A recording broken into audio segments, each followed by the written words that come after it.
اللهم صل على محمد وآل محمد. اعوذ باللہ من الشیطان اللعین الرجیم. بسم اللہ الرحمن الرحیم. رب اشرح لی صدری ویسر لی امری واحلل عقدۃ من لسانی یفقہوا قولی. ان اللہ وملائکتہ یصلون علی النبی یا ایہا الذین آمنوا صلوا علیہ وسلموا تسلیما. اللہم صل علی محمد وآل محمد وعجل فرجہم. پچھلی نشست میں ہم نے صلح رحمی یا سوشلائزیشن، کسی حد تک صلح رحمی کا مفہوم اور اس کا حق ادا کرتے ہوئے، لیکن صلح رحمی کا مطلب ہے اپنے رشتہ داروں سے تعلقات کو قائم رکھنا، مینٹین رکھنا. صلح رحمی کی اہمیت کے حوالے سے پچھلی نشست میں گفتگو ہوئی کہ جس میں ہم نے آپ سے یہ کہا کہ عالمی حالات، مقامی حالات، عبادت کے حوالے سے اور خود امام سجاد علیہ السلام کی ماہ رمضان کی دعا کے حوالے سے صلح رحمی کتنی اہم ہے. عبادت اپنی جگہ، لیکن صلح رحمی بھی اس کے ساتھ چلنی چاہیے. بعض اوقات صلح رحمی کی چھوٹی سی کوشش آپ کو وہ اجر عظیم عطا کر دیتی ہے جو سالوں کی عبادت نہیں کرتی، جس کا تذکرہ پچھلی نشست میں ہم کر چکے. آج ہم اسی بات کو آگے بڑھائیں گے. سب سے پہلے تو صلح رحمی کا مفہوم لغوی اور اصطلاحی، لیکزیکل اینڈ کامن میننگ. اس کے بعد صلح رحمی اور قرآن کے حوالے سے صلح رحمی کی اہمیت، اور اس کے بعد احادیث مبارکہ اور سیرت معصومین سے چند گوشے صلح رحمی کے حوالے سے. معنی و مفہوم صلح رحمی کے. صلح رحمی دو الفاظ کا مرکب ہے، صلح اور رحمی. صلح عربی زبان کے مادے وصلہ یوصلو سے نکلا ہے، جس کا مطلب ہے جڑنا، ملنا، ملاپ کرنا، رشتہ قائم رکھنا. رحم یا رحمی رحم سے نکلا ہے، یعنی رحم مادر، بچہ دانی، کہ جہاں پر جنین 9 ماہ تک ماں کے پیٹ میں پرورش پاتا ہے. صلح رحمی میں رحم کا استعمال اس لیے کیا گیا، دیکھا جائے رحم مادر، بچہ دانی ہے، یعنی یہیں سے بچہ پیدا ہوتا ہے، پھر بچہ بڑا ہوتا ہے، پھر وہ شادی کرتا ہے، پھر پوتے پوتیاں، نواسے نواسیاں، پھر اس بچے کے جو بہن بھائی ہوتے ہیں، چچا، ماموں، خالو وغیرہ وغیرہ بنتے ہیں. تو اصل روٹ، اصل اوریجن رحم مادر ہے.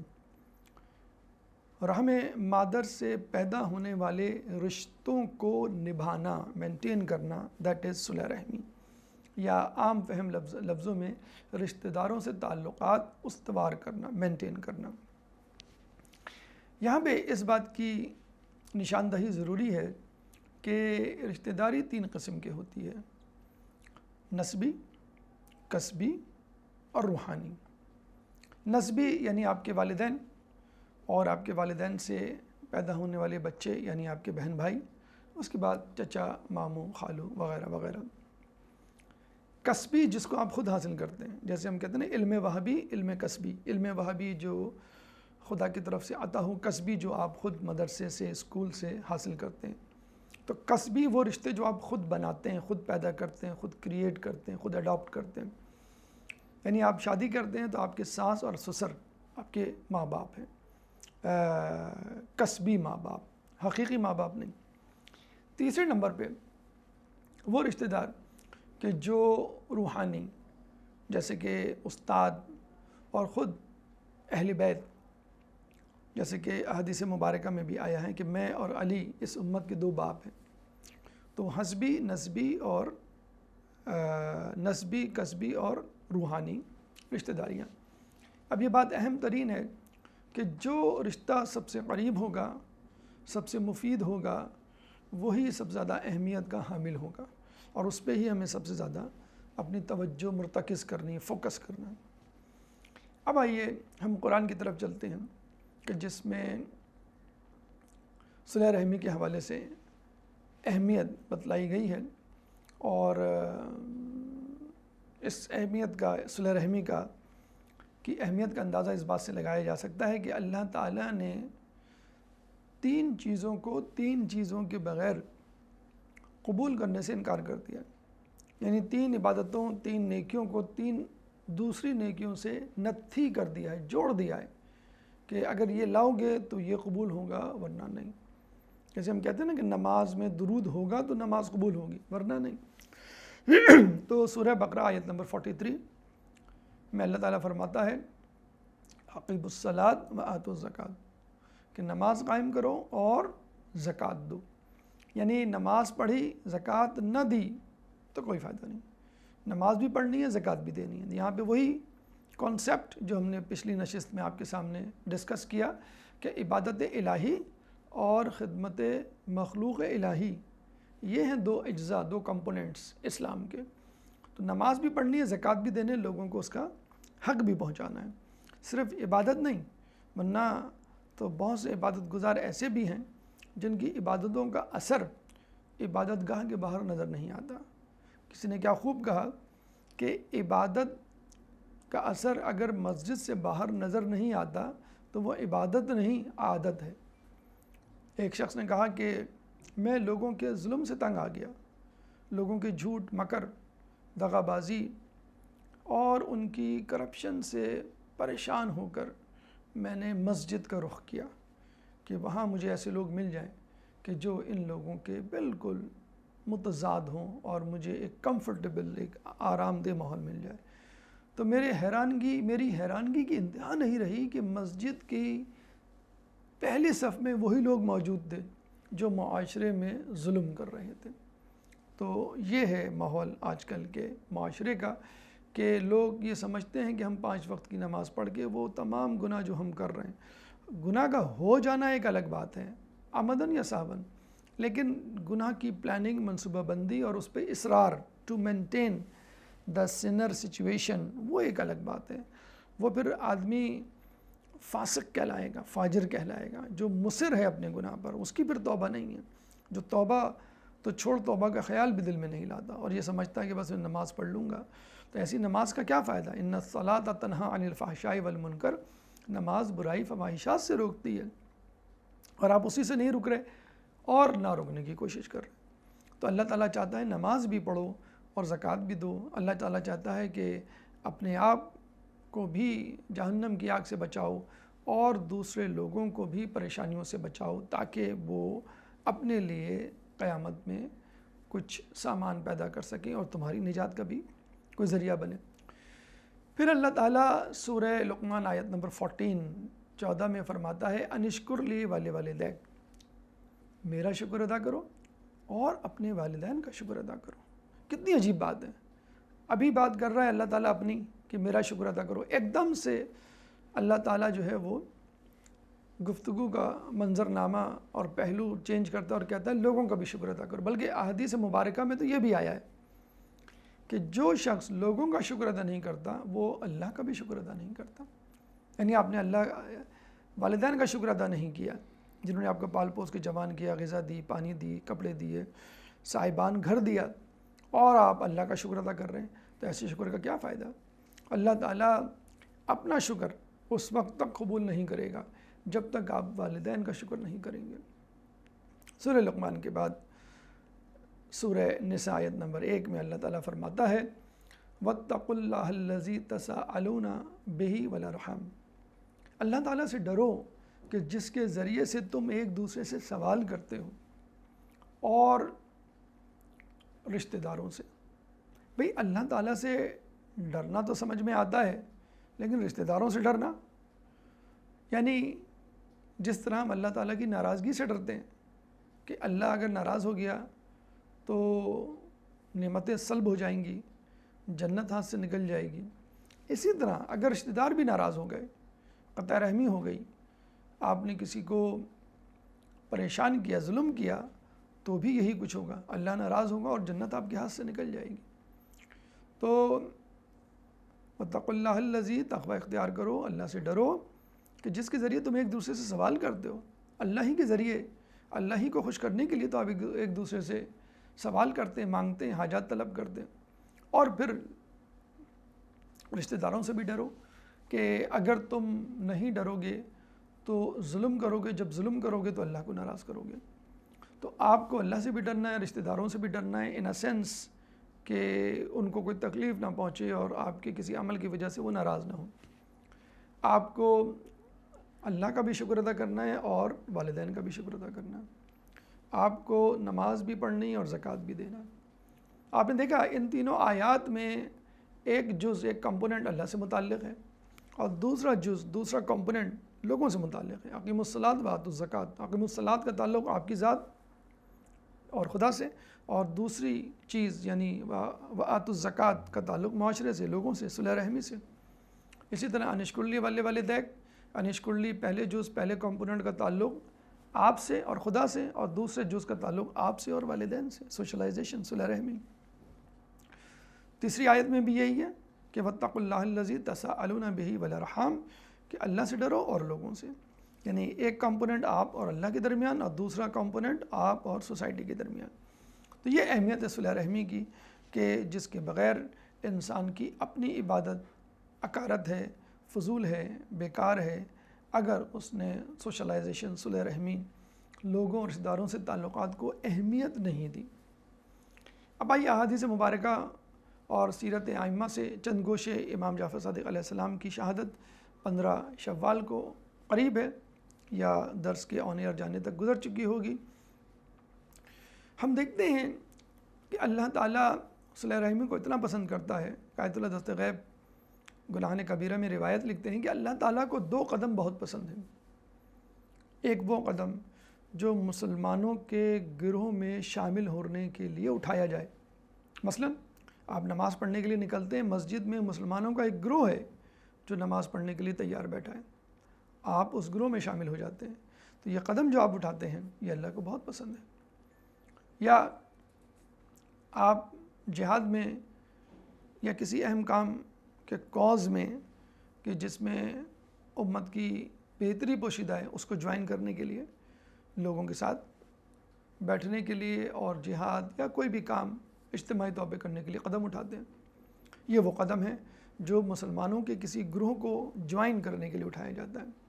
آپ واٹس ایپ، فیس بک گروپ بھی جوائن کرتے ہیں اس حوالے سے کہ وہاں پہ مسلمانوں کا ایک گروہ ایک اچھا کام کر رہا ہے، تو یہ بھی ایک قدم ہوا دیکھا جائے، ورچوئل قدم، ورچوئل اسٹیپ۔ اور دوسرا قدم اللہ تعالیٰ کو وہ پسند ہے کہ جو صلح رحمی کے لیے اٹھایا جائے، رشتہ داروں کو منانے کے لیے، رشتہ داروں کو خوش کرنے کے لیے، رشتہ داروں کی مدد کے لیے۔ تو اللہ تعالیٰ کو 2 عمل پسند ہیں، ایک عمل وہ جو نیکوکاروں کو جوائن کرنے کے لیے، ایک قدم وہ جو اپنے رشتہ داروں کو خود خوش کرنے کے لیے۔ دوسری حدیث جو کہ رشتہ داری کو قائم کرنے کے لیے، صلح رحمی کے لیے ہمارے سامنے آتی ہے، وہ حدیث ہمیں بتلاتی ہے کہ اس کا فائدہ کتنا ہے۔ حدیث میں آیا ہے کہ صلح رحمی کے لیے یا اپنے رشتہ داروں کی مدد کے لیے اٹھایا جانے والا ہر قدم ایک قدم 40,000 نیکیوں کا اضافہ کرتا ہے آپ کے اعمال نامے میں، 40,000 40,000 گناہوں کو مٹا دیتا ہے۔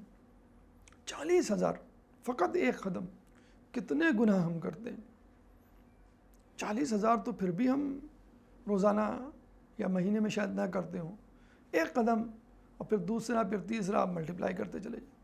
یعنی فرض کر لیں آپ جوائنٹ فیملی سسٹم میں رہ رہے ہیں، اوپر نیچے، فرسٹ فلور، سیکنڈ فلور، کمرے سے سیڑھی تک 10 قدم، سیڑھی اسٹیپس کے 10 قدم، پھر اسٹیپ سے جس سے ملنے جائیں گے اپنے بھائی یا کسی چچا وغیرہ سے، اس کے 10 قدم، تو 30 قدم تو یہیں پر ہو گیا گھر کے اندر جوائنٹ فیملی سسٹم میں۔ تو آپ ملٹیپلائی کرتے ہیں، محلے میں کوئی رشتہ دار رہ رہا ہے تو اس کے گھر تک جانے میں جتنے قدم اٹھتے ہیں، پھر وہ دور رہتا ہے، ہم کہتے ہیں بھئی فلاں رشتہ دار تو بہت دور رہتے ہیں، بھائی بڑا مشکل ہے وہاں جانا، تو دور رہنے میں قدم بھی زیادہ ہوں گے، ثواب بھی 40,000 سے ملٹیپلائی ہوتا چلا جائے گا۔ 2 قدم میں 80,000، 3 قدم میں 1,20,000، 3 قدم پہ تو کوئی رشتہ دار نہیں رہتا۔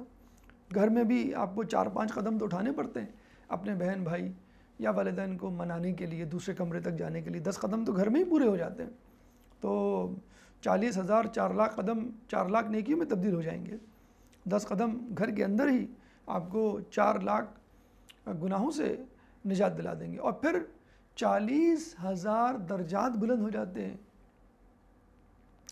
40,000 نیکیاں آپ کے اعمال نامے میں لکھی جائیں گی، 40,000 گناہ آپ کے اعمال نامے سے محو اریز کیے جائیں گے، اور 40,000 درجات اسٹیپس آپ کے بڑھا دیے جائیں گے۔ پھر یہی نہیں، اللہ رحیم ہے، اللہ کریم ہے، بن مانگے دیتا ہے۔ یہی نہیں، ایسے شخص کو جو اس قسم کی ایفرٹ کر رہا ہے، what ever amount of steps میں بی، یہ الگ اجر ہے کہ آپ 40 سے ملٹیپلائی کرتے چلے جائیں ہر اسٹیپ کو۔ اس کے علاوہ جو کوشش کی ہے آپ نے، یعنی اگر آپ بستر سے اٹھتے ہیں اپنے بھائی کو گلے لگانے کے لیے، صوفے سے کھڑے ہوتے ہیں اپنے بھائی کو گلے لگانے کے لیے، یہ قدم، یہ ایفرٹ، یہ کوشش 100 شہیدوں کا ثواب دے گی، 100 سال کی عبادت کا ثواب دے گی۔ بتائیں آپ کتنا آسان ہے ثواب کمانا۔ ہم کہہ رہے ہیں کہ شاید رمضان ہی میں ثواب کمایا جا سکتا ہے، رمضان ہی میں گناہوں کو مٹایا جا سکتا ہے، رمضان ہی میں فضیلت حاصل کی جا سکتی ہے۔ نہیں، رمضان کے علاوہ بھی خدا ہے۔ اگر خدا ہے تو اس کی برکتیں بھی ہیں، اس کی طرف سے جو پیشکش ہے وہ مینٹین ہے۔ تو صلح رحمی کے لیے، اپنے رشتہ دار کی مدد کے لیے اٹھایا جانے والا قدم، ہر قدم 40,000 نیکیوں کا اضافہ کرتا ہے، 40,000 گناہوں کو مٹا دیتا ہے، 40,000 درجات کو بلند کرتا ہے۔ ایسے شخص کو اللہ تعالیٰ 100 شہیدوں کا ثواب دے گا، اور 100 سال کی عبادت اس کے اعمال نامے میں لکھی جائے گی۔ یہ ہے صلح رحمی کے لیے اٹھایا جانے والا قدم، رشتہ دار کی مدد کے لیے اٹھایا جانے والا قدم، اور اس کی برکتیں اور اس کے انعامات۔ اب یہاں پر ایک سوال لوگ اکثر کرتے ہیں، اور وہ یہ کہتے ہیں بھئی ہم تو چاہتے ہیں، وہ نہیں چاہتے، ہمارا بھائی نہیں چاہتا، ہمارے خالو، ہمارے چچا، ہماری پھپھی یا ہمارے والدین مثلا۔ تو کہا گیا ہے کہ صلح رحمی کرو چاہے قاطع سے کرنی پڑے، یعنی جو خود تعلقات کو توڑ کے بیٹھا ہوا ہے۔ بھئی دیکھیں، ایک شخص سے آپ نے تعلقات توڑے، آپ جوڑنے کے لیے گئے اور جڑ گئے، یہ تو اس کا ثواب تھا جو ابھی بیان کیا گیا ہے، 40,000 نیکیاں اور گناہ کا مٹ جانا اور درجات کا بلند ہونا، 100 سال کی عبادت اور 100 شہید۔ یہ تو اس صورتحال میں کہ جب آپ نے تعلق توڑا، آپ گئے اور ملاپ ہو گیا۔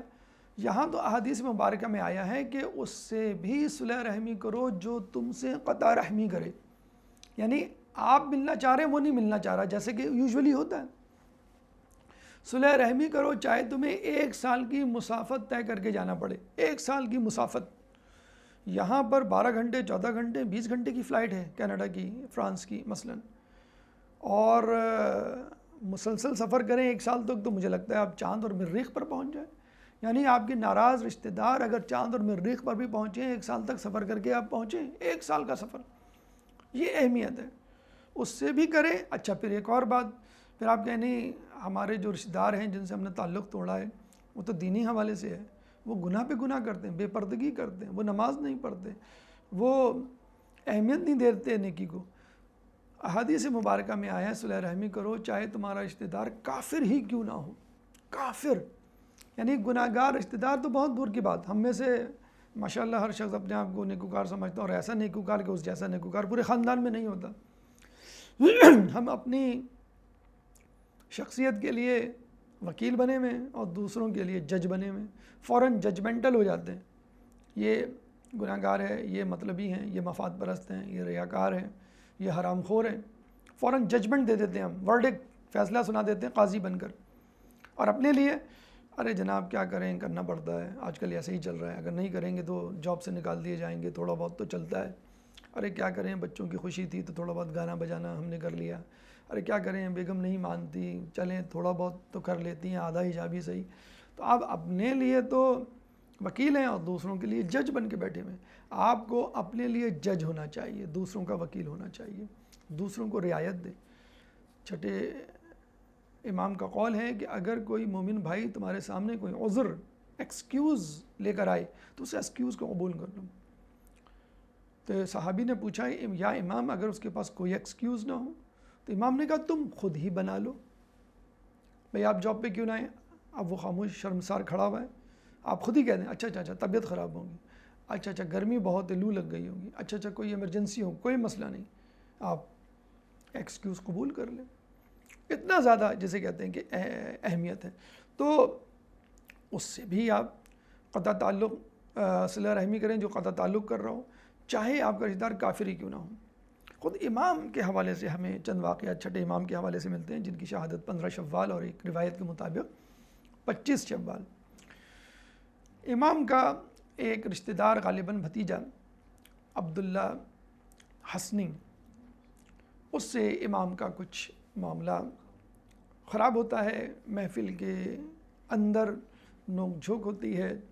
اب ظاہر سی بات ہے امام معصوم تو غلطی پر نہیں ہوں گے، وہی نوک جھوک کر رہا ہوگا، امام سمجھا رہے ہوں گے، وہ غصے میں پیر پٹک کے چل دیتا ہے، امام بھی اپنے گھر چلے جاتے ہیں۔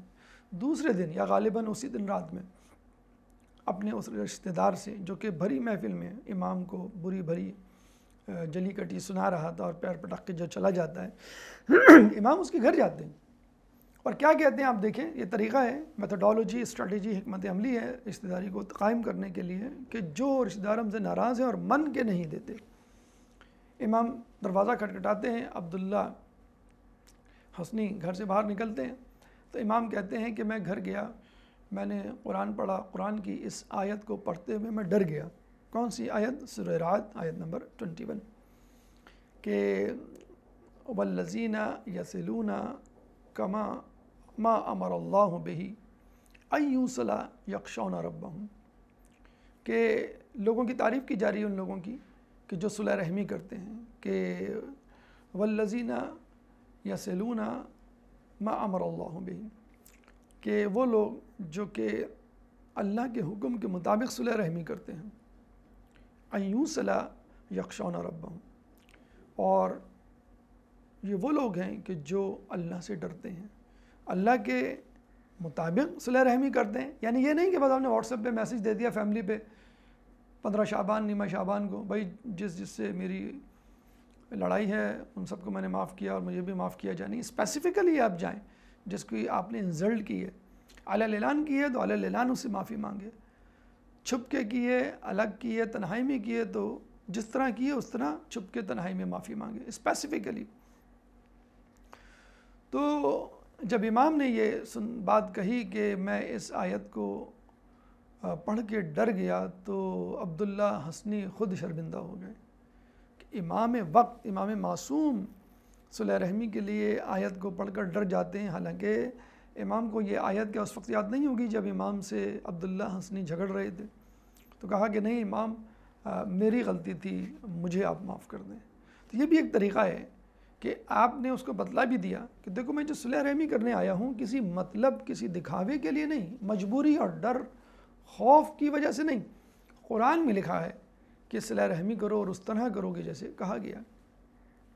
خود احادیث مبارکہ کا مفہوم ہے، بعض اوقات ہم محسوس کرتے ہیں کہ اگر ہم صلح رحمی کریں گے تو بے عزتی ہو جائے گی، وہ تو معافی مانگتا نہیں ہے، 2 ٹکے کا آدمی ہے، ان پڑھ ہے، جاہل ہے، گناہ گار ہے، لوگوں میں کوئی عزت نہیں رکھتا، اور میں ماشاءاللہ نیکوکار ہوں، پڑھا لکھا ہوں، باعزت با اخلاق، معاشرے میں مقام ہے، میں گر جاؤں گا۔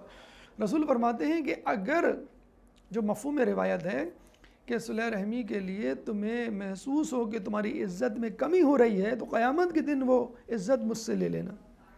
کتنی بڑی بات ہے، بیٹھے بیٹھائے اللہ کے رسول کی طرف سے آپ کو شفاعت مل رہی ہے۔ پھر ایک اور طرف ہمیں ملتا ہے کہ ایک اور شخص جو امام کا دشمن رشتہ داروں میں سے، امام جو ہے کہتے ہیں کہ دل میں اس کا بڑا خیال کرتے تھے کہ دیکھیں اگر آپ جائیں باقاعدہ کسی کے پاس تو لوگ کہہ سکتے ہیں یہ دکھاوے کے لیے سب کر رہا ہے۔ کہتے ہیں ان صاحب کو، اس رشتہ دار کو جو امام سے لڑتا جھگڑتا تھا، جب حکومت اٹھا کے لے گئی تو اس کے فراق میں، اس کی جدائی میں، اس کے زندان میں ڈالے جانے کی وجہ سے امام 20 دن تک بیمار رہے۔ دیکھیں 20 دن تک بیمار رہنے کا مطلب اداس رہنا تو دور کی بات، بیمار رہے، اس کا مطلب ہے آپ کو السلام کو اس رشتہ دار سے قلبی لگاؤ تھا جس کی وجہ سے وہ بیمار پڑے۔ یہ ہے وہ صلح رحمی جو دل سے کی گئی تھی۔ ایک اور شخص حسن افتس کہ جس کے بارے میں کہا جاتا ہے کہ وہ امام پر باقاعدہ تلوار لے کر آیا تھا اٹھانے کے لیے، مارنے کے لیے، نعوذ باللہ من ذالک۔ امام اس کو سفر پہ جانے کے لیے 70 دینار دیتے ہیں، اور لوگ کہتے ہیں یا امام آپ اس کو دینار دے رہے ہیں، درم و دینار، کہ جو آپ کا قاتل ہے، جو آپ پہ تلوار اٹھا چکا ہے۔ لیکن امام جو ہے اس صلح رحمی کے لیے تیار ہیں۔ ایک اور رشتہ دار کہتے ہیں کہ وہ امام سے لڑتا جھگڑتا تھا اور امام کے خلاف لوگوں کو اکساتا تھا اور برائی کرتا تھا۔ امام اس سے ملنے کے لیے بنفس نفیس خود کھیت میں جاتے ہیں، اور جب کھیت سے گزرتے ہوئے اس تک پہنچتے ہیں تو وہ غصے میں آ کے چلا کر حسب معمول کینہ پروری اور حسد اور نہ جانے کس چیزوں کا مارا ہوا وہ شخص کہتا ہے، یا امام آپ نے میری ساری کھیت کی زمین برباد کر دی گھوڑوں کی ٹاپوں سے اور گھوڑوں کے قدموں سے۔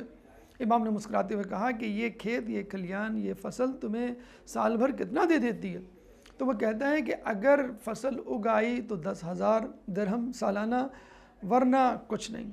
امام نے اس کو 20,000 درہم دیے، یعنی ایک سال کی فصل کی آمدنی کا جسے کہتے ہیں کہ منافع جب فصل اگے، اور دوسرے سال کے جب فصل نہ اگے۔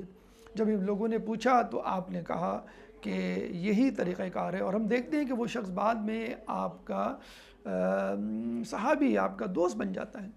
تو رسول کی حدیث ہے کہ جو مجھ سے کٹے میں اس سے جڑوں، تو یہ طریقہ ہے صلح رحمی کا، یہ طریقہ ہے امام جعفر صادق علیہ السلام کا۔ اب آپ امام جعفر صادق علیہ السلام کے فالوور ہیں، ان کے چاہنے والے ہیں، ان کے پیروکار ہیں، تو امام کو خوش کرنے کے لیے وہی طریقہ کار اپنائیں کہ جو امام نے اپنایا، کیونکہ امام جعفر صادق علیہ السلام کا قول ہے کونو لنا زینا ولا تکونو علینا شینا، کہ ہمارے لیے زینت بنو، ہمارے لیے بے عزتی کا سبب یا ننگ و آر نہ بنو۔ اللہ تعالیٰ سے دعا ہے کہ ہمیں امام جعفر صادق علیہ السلام کی سیرت پر چلنے کی توفیق عطا فرما۔ جس طرح امام نے صلح رحمی کو استوار کیا، اس طرح کی صلح رحمی ہمیں بھی اپنانے کی توفیق عطا فرما۔ ہمیں اپنے ناراض رشتہ داروں کو منانے کی توفیق عطا فرما۔ ہمیں اس سلسلے میں جو زحمتیں سامنے آئیں ان کو برداشت کرنے کی توفیق عطا فرما۔ جو پریشان حال ہیں ان کی پریشانی کو دور فرما۔ جو بے روزگار ہیں ان کو رزق حلال عطا فرما۔ جو رزق حلال کما رہے ہیں ان کو رزق حلال میں برکت عطا فرما۔ جو زندان میں ہیں ان کو رہائی عطا فرما۔ جو مقروض ہیں ان کے قرضوں کو عطا فرما۔ جو سفر میں ان کو منزل عطا فرما۔ جو گمشدہ ہیں ان کو ان کے پیاروں سے ملا۔ جو بیمار ہیں ان کو شفاء کلی عطا فرما۔ جو مظلوم ہیں ان سے ظلم کو دور فرما۔ امام کے ظہور میں تعجیل فرما۔ ہمیں ان کے انصار و اعوان میں شامل فرما۔ ربنا تقبل منا انك انت السميع العليم وتب علينا انك انت التواب الرحيم برحمتك يا ارحم الراحمين۔ اللهم صل على محمد وآل محمد۔